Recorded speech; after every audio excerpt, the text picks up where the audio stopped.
invitation to be here today. My name is Andy Clark. I am running for Senate District 37 in the Georgia legislature. So that comprises Kennesaw, Acworth, and basically all of West Cobb that is north of Macklin Road. Anybody here, can you raise your hand if you live in that area? Okay, that's several of you. That's really good to hear. I'd love to speak to anyone after the speeches today to talk about, what we can do in this race.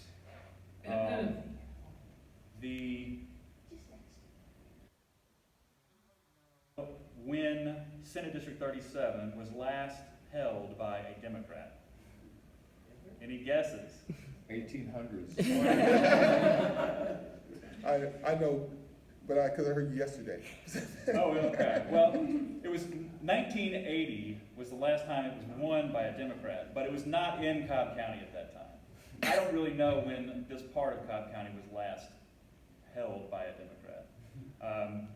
Does anybody know when it was last even contested by a Democrat?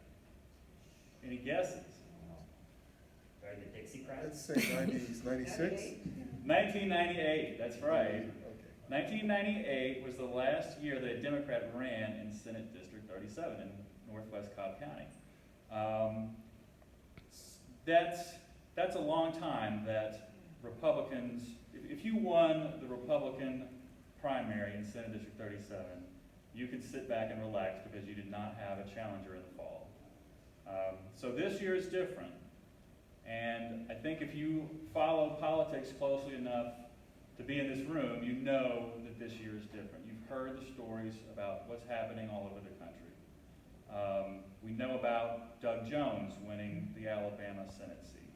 We know about Connor Lamb winning the Western Pennsylvania House seat.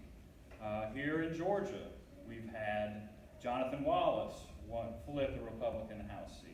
Deborah Gonzalez flipped the Republican House seat. And then right here in Cobb County, Jennifer Jordan flipped the Republican Senate seat. That's all just in 2017, since the 2016 election. So Democrats are coming out of the woodwork to stand up for what they believe in, to vote like they haven't voted in recent elections. And I am one of those woodwork Democrats. I've been kind of mildly interested in politics for a long time, but this is the first time I've ever run for anything. I grew up in Atlanta. I was born in Atlanta at Northside Hospital. I grew up over in what's now Johns Creek. I went to Marist High School. I was the star student at Marist High School.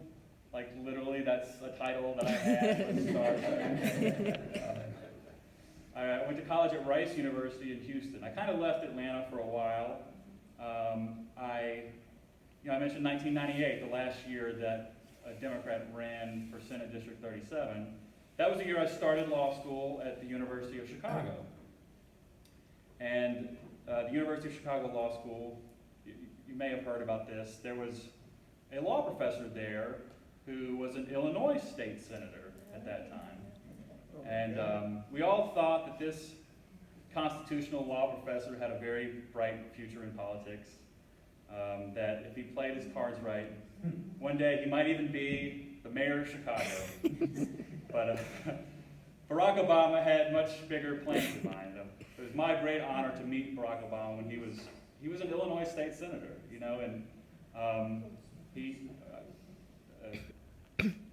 nobody could have seen the future that was before him, but except for maybe him.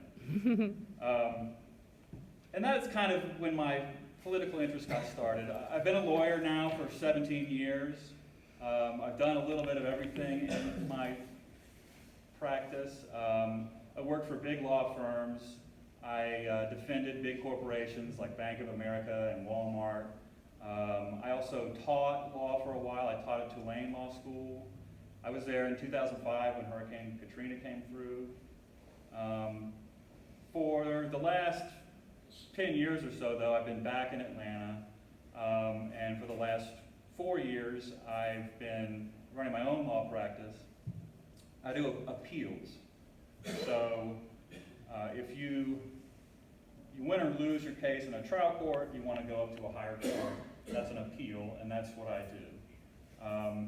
And now I tend to represent the little guy, so criminal defendants, people who have been injured by medical malpractice.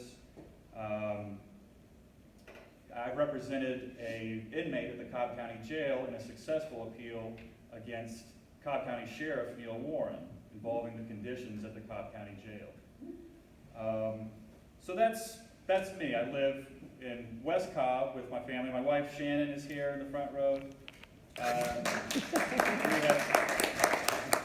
Thank you for that. We have two wonderful young kids who we managed to escape for this afternoon. And so that's me. Now, I've learned a lot about politics as an appellate lawyer in Georgia. You get to see a little bit because the Court of Appeals, the Georgia Supreme Court, they have to deal with statutory interpretation. When the legislature makes a mess, the courts sometimes have to clean it up. And, I've been a Democrat since I became politically aware, I guess, but I've sort of learned that Georgia Republicans, this probably isn't going to be a popular message in this room, but they haven't been as bad as they could have been. I mean, so Bad enough. Hear me out about this. Compare Georgia to what happened in North Carolina, right? Where they lost billions of dollars in business because they didn't like where transgender people were going to the bathroom. Compare Georgia to Alabama, where the leader of the legislature is in jail. The former governor has been indicted, I think might be in jail. And then the Chief Justice of the Supreme Court was Roy Moore, Look at Missouri, what's happening to their governor.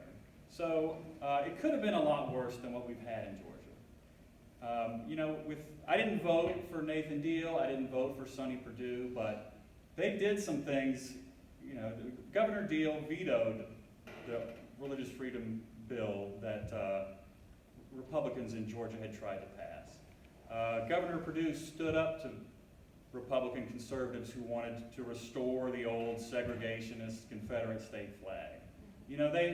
They were business-friendly types of Republicans who they wanted jobs, and in order to get jobs here, they were willing to put a lid on the more extreme forces in their party. And that is changing, The old generation of Republicans like Nathan Deal, who used to be Democrats, who were pragmatists, are riding off into the sunset.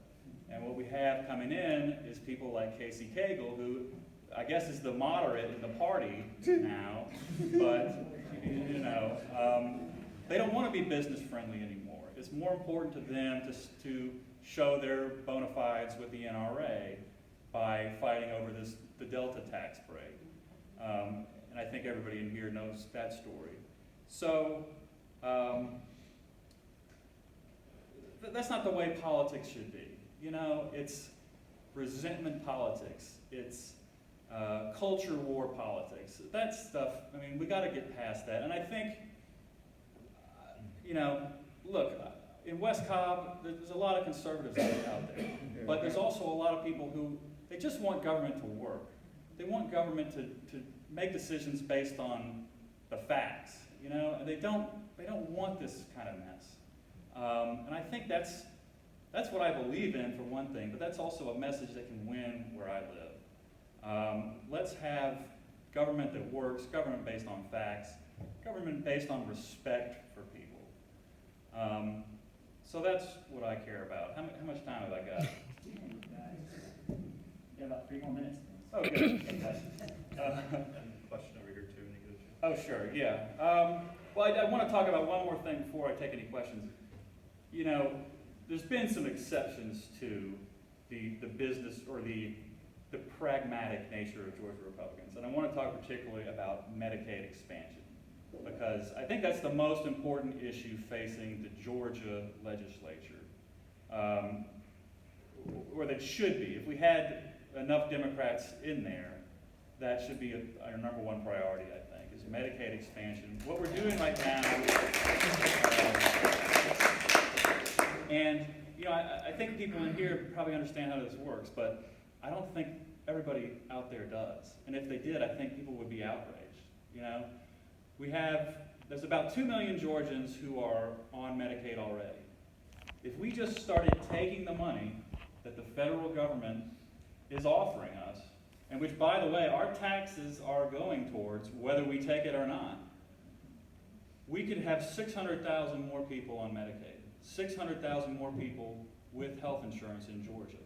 That would keep rural hospitals afloat. I was just reading the HAC this morning. There's an article about scandal going on at rural hospitals because they're desperate to do anything to make enough money to stay open. And if we just, Medicaid expansion would solve so much. And the only reason Republicans have been opposed to it that I can think of is that they want Obamacare to fail. They don't want a program with President Obama's name attached to it to work. And there's no pragmatist explanation for it. You know, it doesn't make any sense. And so that's the number one issue that I would push for in the Georgia Senate is Medicaid expansion.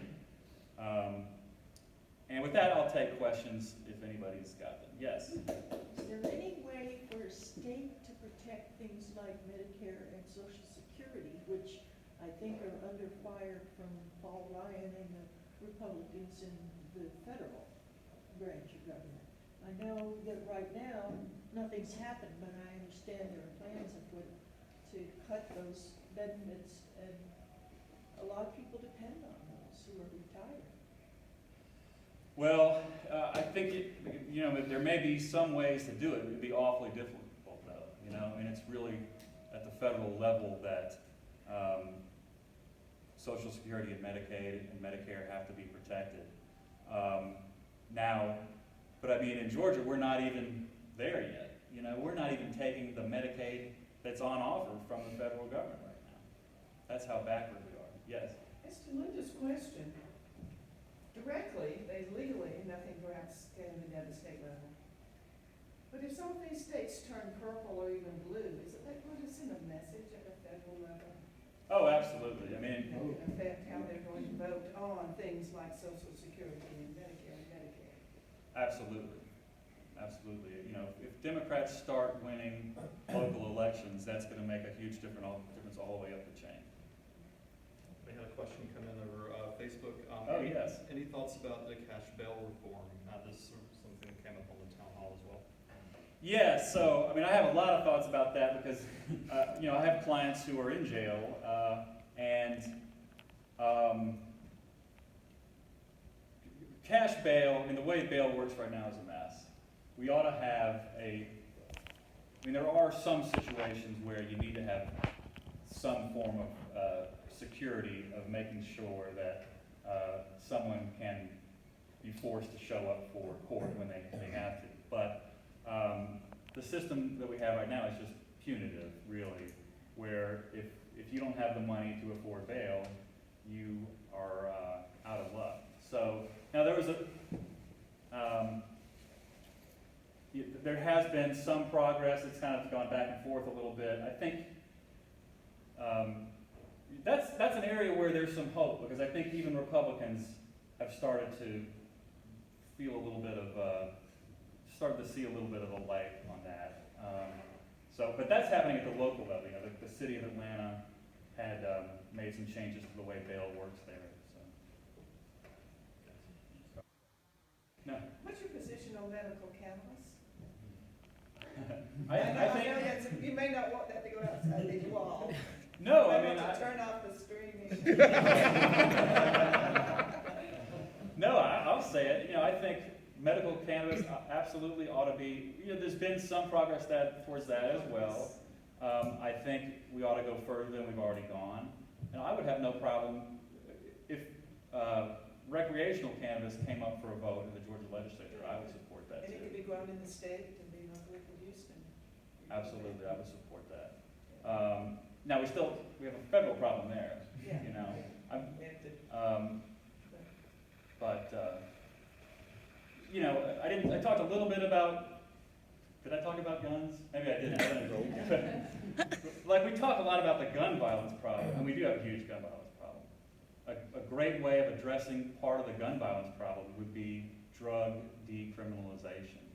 A huge, again, I see this as a lawyer. How many of my cases, my criminal cases, are somehow related to drugs? Either the drug trade or people who need money for drugs. It is a huge amount of the violent crime that is somehow drug-related. Drug decriminalization would greatly reduce gun violence. And I'm sure you see where it takes parents away from their children too. Absolutely. I mean, the effect that it has had on the family, particularly minority families, is devastating. Yes. That's a similar question to what I asked Mr. Adam Lynn earlier. Your opponent, Senator Tippins, has been in politics for a very long time here in Georgia. Without necessarily dipping into negative territory or mudslinging, what are some places where you could say that you disagree with him? Like you mentioned religious liberty or any other issues. Well, you know, there's a couple issues that have just been in the news lately, I guess, and the one I'll pick to talk about is the transit. You know, because they just passed a pretty major transit bill in the legislature, and Senator Tippins voted against that, even though almost all the Republicans even voted in favor of it. And frankly, after the Republicans had made a lot of concessions specifically for Cobb County. You may not have heard about this, but so in the transit bill, you know, there's this new thing called the ATL, which is going to expand transit options for the metro Atlanta area, and including Cobb County. And Cobb gets this very special provision in the bill that lets Cobb make its district in just a part of the county. And my understanding is that was done specifically for people like Lindsey Tippins, who didn't want transit coming to Acworth, you know. And then he still voted against it. So, you know, it doesn't make any sense to me even why he would do that after Cobb got a special dispensation effectively in the bill just for people like him.